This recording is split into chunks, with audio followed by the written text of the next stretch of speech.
Nah,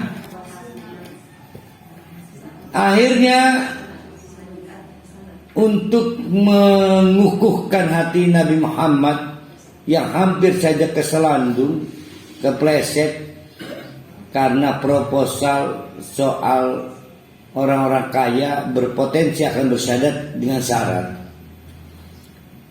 maka diceritakanlah kisah yang sebetulnya perumpamaan. Nah, ini ayat-ayatnya. Wadrib, hai Muhammad, kasih tahu itu ke sahabat ke orang-orang kaya yang belagu itu, kasih tahu bahwa hartanya akan hangus. Dia tidak bisa menghadapi hari kiamat kalau dia nggak merubah cara hidupnya. Nih ada ceritanya katanya.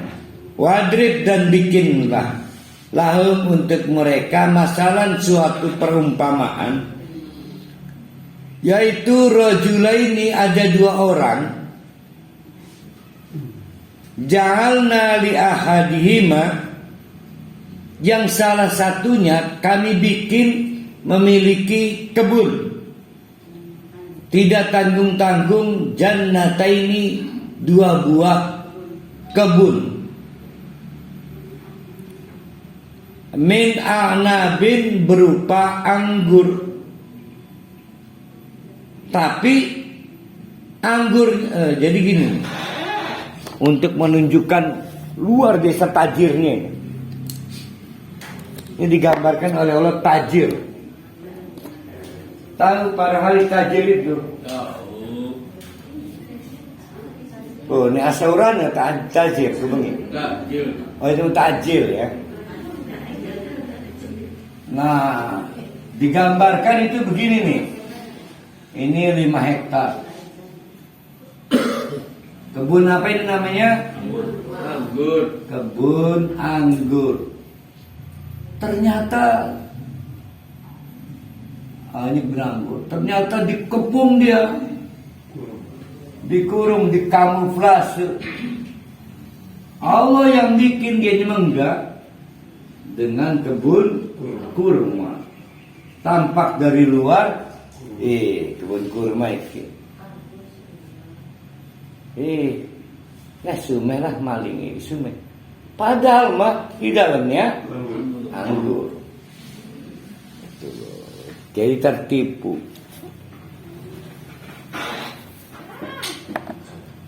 Jadi yang benar si orang kaya ini kaya karena kurma apa karena kaya karena anggur? Kurmanya aja bikin kaya, apalagi anggurnya, untuk menunjukkan sugih. Maka disebut semuge. Semuge.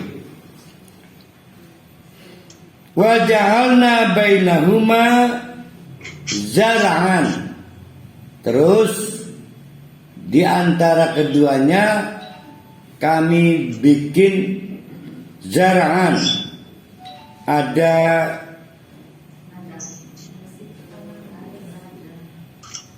apa tuh? Taman. Bukan gitu. Pohon-pohon kayak sengon sekali seperti apa? Tegalan. Udah gitu ada lagi pohon-pohon rimba. Tambah kewacemane bahwa ninjerone ana kurma, bahwa ninjerone ana anggur. Karena jalan itu tumbuh berbagai pohon rimba.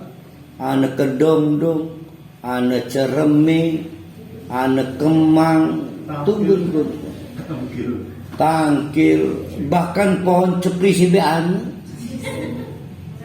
Begitu tumbuh buah langsung ada ceplis. Ceplis.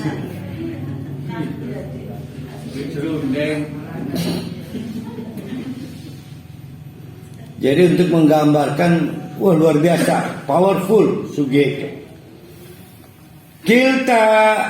Kiltal jannataini atat ukuluha. Tidak ada habisnya panen terus. Sedangkan petani lain kadang panen, kadang urut, kadang maksimal tonasenya, kadang urut. Iki mah panen baik. Walam tadlim minhu syai'an, dan tidak pernah berkurang tonase panennya. Manek baik. Tahun panen sekarang 10 ton. Maka panen berikutnya 11, 12, 13. Sementara petani lain mungkin harus ganti media, ganti pohon, ganti presiden. Itu berkurang anunya, tonase panennya. Dan tidak untuk wong sugih ini. Walam tadlim min syai'an wa fajjarna hailalahuma naron. Di tengah-tengah antara kebun dengan kebun lain, Allah airkan sungai sehingga praktis bisa panen sepanjang waktu. Mau musim kemarau, mau musim hujan, panen terus. Wong airnya ada. Hebat amat ya. Karena panen melimpah ruah, maka aset bertambah. Semula Pak Jero doang, ditambahi Mbak Leno, maka tambah lagi Bu Jero, Kak Leno, macam-macam lah. Itu yang disebut dengan samarun. Maka wakana lahu samarun, asetnya bertambah. Masuk dalam LHKPN, laporan hasil kekayaan pejabat negara.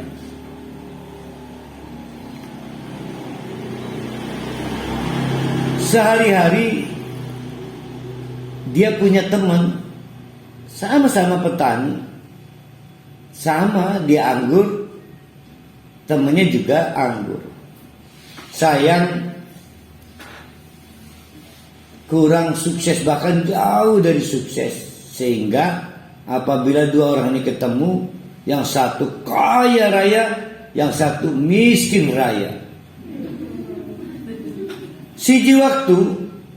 Satu waktu si orang kaya ini ngajak temannya, come here, datanglah, mari kita lihat pohon-pohon di kebun saya.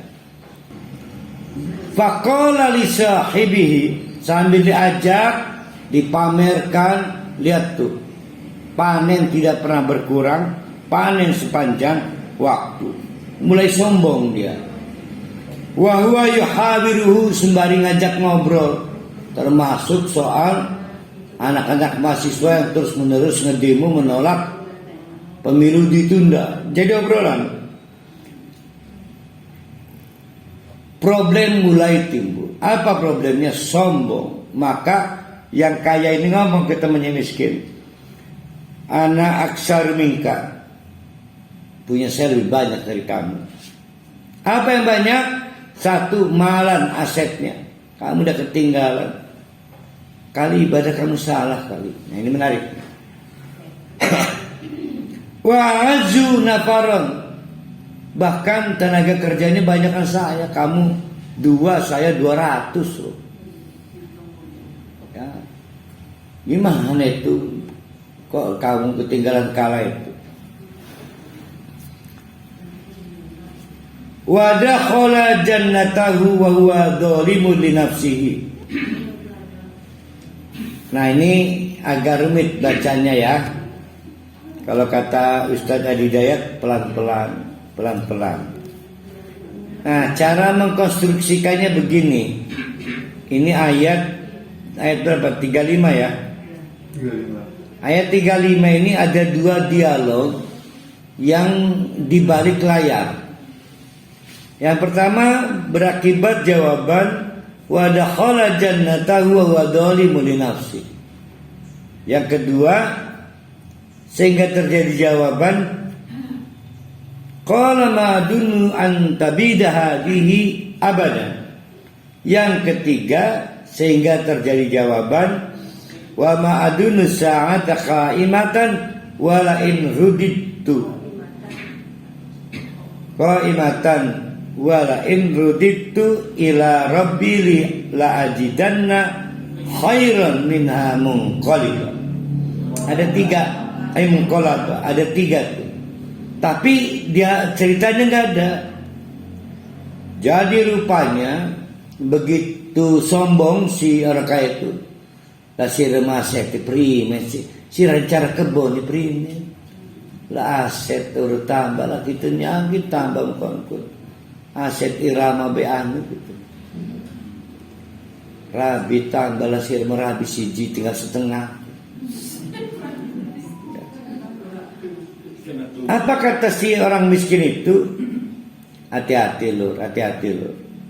Kekayaanmu itu akan menyebabkan kamu mendolimi diri kamu sendiri karena lupa Allah. Maka dikomentari oleh Allah, wa dakhala jannatahu, demikianlah yang miskin itu coba masuk ke kebun orang kaya. Wa huwa dzalimun li nafsi. Enggak ada lagi nih. Kamu ini ngedolimi diri sendiri. Tambah kaya, tambah lupa Allah. Ini ceritanya. Berarti orang miskin ini hebat, berani nasihati. Tuh. Pilih mau jadi orang kaya, nasihatnya nggak berguna, apa jadi orang miskin nasihatnya berguna? Nah, yang benar itu tuh pinter tuh. Kaya tapi nasihatnya berguna. Tapi bapak-bapak, ibu-ibu, unik loh. Kalau kita diberi oleh Allah orang miskin hidup di rumah kita, mungkin jadi siapa-siapa tak, itu luar biasa manfaatnya untuk kita. Banyak kebaikan yang bisa kita raih. Setidaknya kita bersyukur ya Allah, alhamdulillah ya delenggak kok sineng kok urdi apa-apa kalau bela ke ya berani gue tali ireng kancing.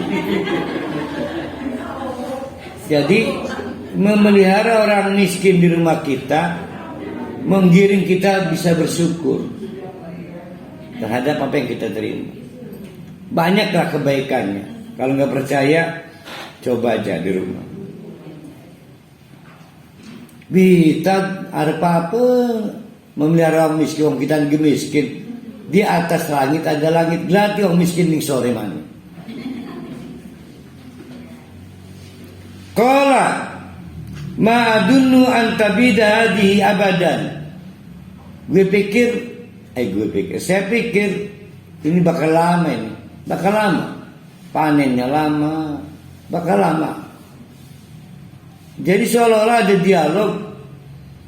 Bro, hati-hati. Kamu mendolimi diri kamu sendiri loh. Dengan keren kamu. Hati-hati. Saya cuma bisa memberi nasihat pada kamu. Terus semua akan berakhir bro. Ada siklusnya. Roda terus berputar. Dijawab oleh si petani kaya itu, ma'adunu antabida bi abadan. Kaya ini bakal suwe panen baik. Bukan dimakan gemasi makin baik. 10 tahun jadi. Bisa aja khawatir nih kita. Aja ngancem-ngancem baik. Nah mulai itu marah tuh. Kecewa seorang miskinnya. Karena menohok dalam hati penghinaan-penghinaannya. Maka diancam lagi. Kamu sombral ya, saya nasihati kamu gak dengar malah kamu tambah menghina saya. Kekayaan kamu gak ada manfaatnya ngadepi kiamat. Dijawab lagi sama dia. Wa ma'adunu sa'ata qaimatan. Lah sir kayak omong. Lah ke kiamat itu lah ke kiamat. Tidak percaya adanya kiamat. Sehingga karena tidak percaya kiamat, tidak percaya akhirat, mereka tawaf lubune. Tawaf mereka haji walaupun kafir walaupun musyrik. Mereka merasa ibadahnya itu perlu dilakukan, tapi karena tidak percaya akhirat, tidak tertarik akhirat, semua ibadahnya dilakukan ingin supaya lebih kaya lagi. Rabinya lebih nurut mani, dapat rezeki bagus. Jadi pengen upah dunia. Wih ngelunjak bener. Mama dulu sa'ata qaimatan. Ngomong baik lake kiamat melake. Dan tapi mungkin ya, sebenarnya tapi jangan-jangan benar ya ada kiamat ya. Andai kata ada kiamat, wala in uditu ila rabbi la ajidanna khairan minha munqalaba. Dengan kekayaan itu, dengan kekayaanku ini, ting-ting bating ada kiamat ya, ini ting-ting bating ya. Pasti tempat saya lebih baik dari kamu. Jadi dia salah tafsir. Dikiranya kalau orang kaya di dunia maka berdampak rumahnya juga bukan rumah subsidi di akhiratnya. Orang edan membentukkan dia. Nah, ini menarik. Surat Al-Kahfi kurang lebih di situ sebenarnya. Kenapa harus dibaca setiap Jumat besok kok? Agar kita tidak terbawa arus si Dajjal. Karena Dajjal itu adalah makhluk atau kekuatan atau jin atau nilai yang pengen kita itu senang dunia doang.